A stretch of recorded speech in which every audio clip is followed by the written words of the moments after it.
Cassandra was a boss, and Jason Todd, the hype is real.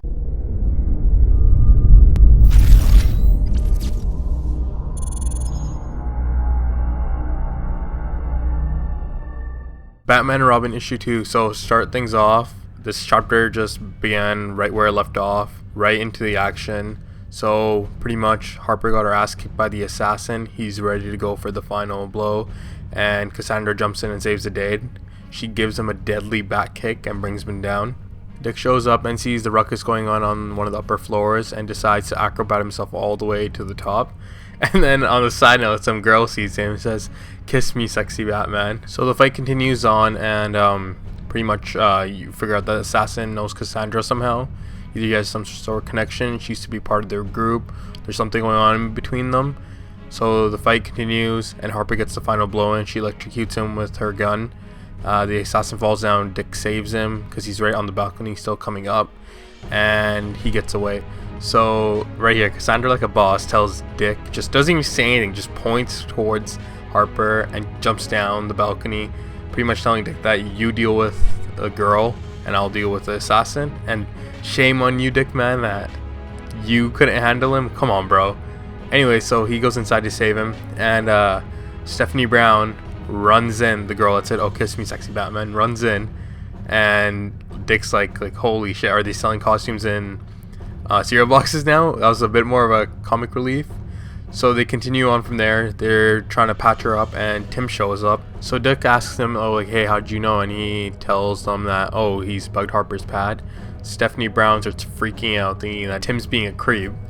And then Tim owns her by saying that, "Hey, I'm not peeping. Have you guys met yourselves? Like, you guys cause so much trouble that I have to watch out for you guys all the time." That follows up with them calling Jason, and in the next scene you see that Jason's holding a gun to Cassandra, and the issue ends right there. Like, holy shit. So either two things happened, I'm assuming, because of the bodies all laying around. Either they got into a fight and Jason won, or he was in a fight and Cassandra just ended up being there and he just pulled his gun out on her.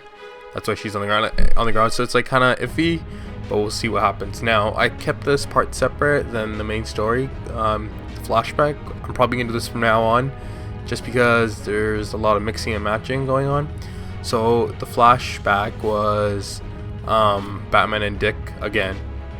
Well, this is based off Dick, so yeah, makes sense. So they're in a cornfield looking for Cain, and one thing I'm gonna say about these flashbacks, I really do enjoy them. That it's because it shows Dick when he was a child, shows him that he hasn't fully developed, he's not mature, he's still Robin, the boy wonder, Batman's sidekick, which I really liked. And yeah, he's not a big shot or anything, so you get to see him from the beginning how he was.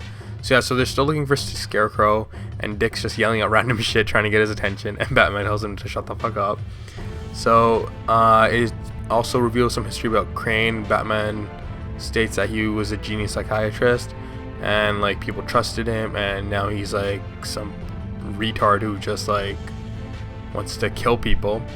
So he ends up baiting Batman and Dick, and they take the bait, and Scarecrow sprays them.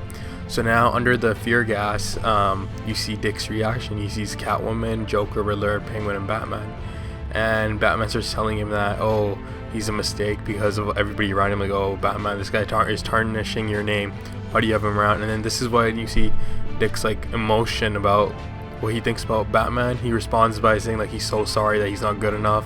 And to me, this shows that Dick really looks up to Bruce. He wants his acceptance really bad, and he wants to prove himself. Like, even how young he is, like, Bruce is all he has. His parents are dead, there's nobody around, and all he really wants to do at this point is to prove to Bruce that he can take on the mantle after Bruce is gone. Well, I mean, he's not probably thinking that right now, but later on. But as of right now, he wants to prove it that, hey, like, I am Robin, like, you gave me this for a reason, I'm going to prove it, I'm a Robin, that's why I'm going to go out patrols with you. But yeah, this was a good issue. It was good pacing. I really like this flashback. You got to see some history of Scarecrow, like always Dick, and yeah, it wasn't as serious as issue 1, and I didn't really figure it was gonna be, just cause issue 1 was the beginning and this is more of the starting in the middle part. A couple things is that I wish the assassin, we learn more about him.